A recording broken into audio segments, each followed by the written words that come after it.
Al capítol d'avui parlarem de productes i animals amb denominació d'origen i coneixerem un personatge vital per al nostre programa.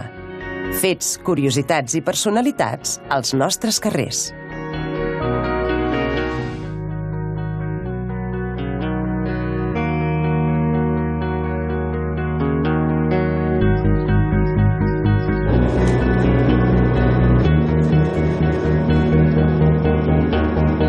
Tot i que la imatge més coneguda de Begur és el seu castell medieval, el casc antic ens ofereix un conjunt formidable, on destaquen les torres de defensa i les cases construïdes pels indians.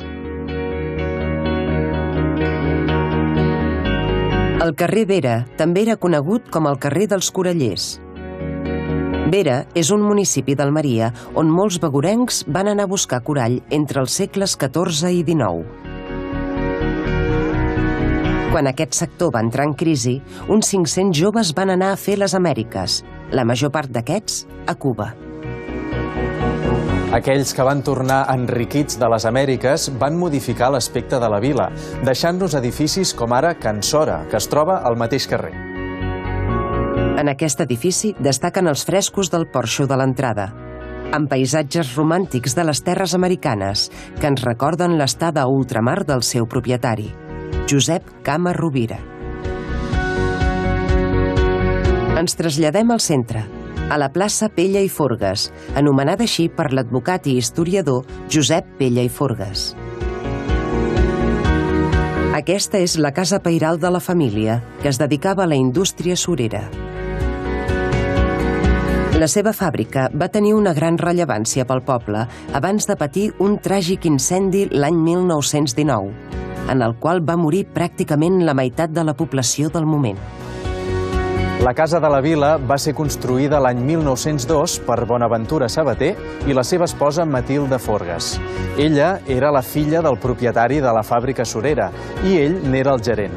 Ja veieu que tot queda a casa. Tot i que Bonaventura Sabater no era indià, es va encomanar dels gustos arquitectònics que dominaven en aquella època. Des de 1942, l'edifici allotja l'Ajuntament.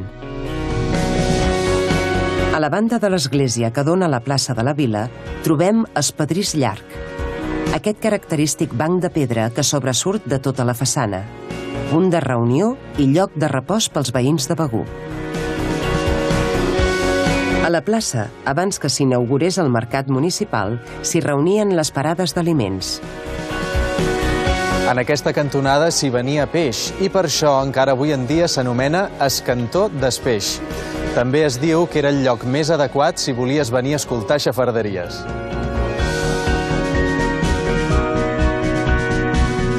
Al carrer Bonaventura Carreras trobem les Escoles Velles, un edifici del segle XIX que va ser comprat per l'Ajuntament als anys 50 per fer-hi una escola pública.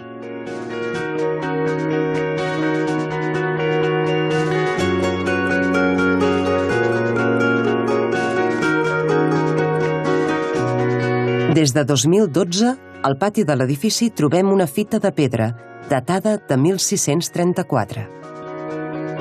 Originàriament estava situada al Puig de Termes, on assenyalava els límits entre el terme de Begur i el de Pals.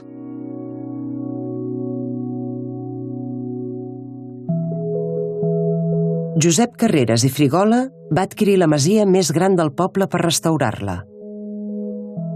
Antigament, la casa tenia adossada una torre de defensa del segle XVI que va ser destruïda. Els seus materials es van fer servir per construir l'edifici que veurem a continuació.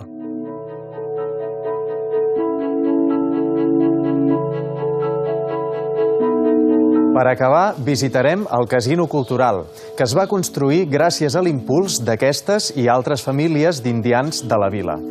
El casino va ser el resultat de fusionar dues entitats més antigues, la Begurense i la Unión. Eren èpoques de creixement, on el mar ja no era un focus de perills, sinó el lloc d'on venien les riqueses. Aquest canvi agafa encara més significat amb la utilització de la pedra de la Torre de Guaita per fer l'edifici que seria el punt de trobada de la nova societat. La cara amable i la cara fosca dels nostres carrers, aquí, a Carrarius.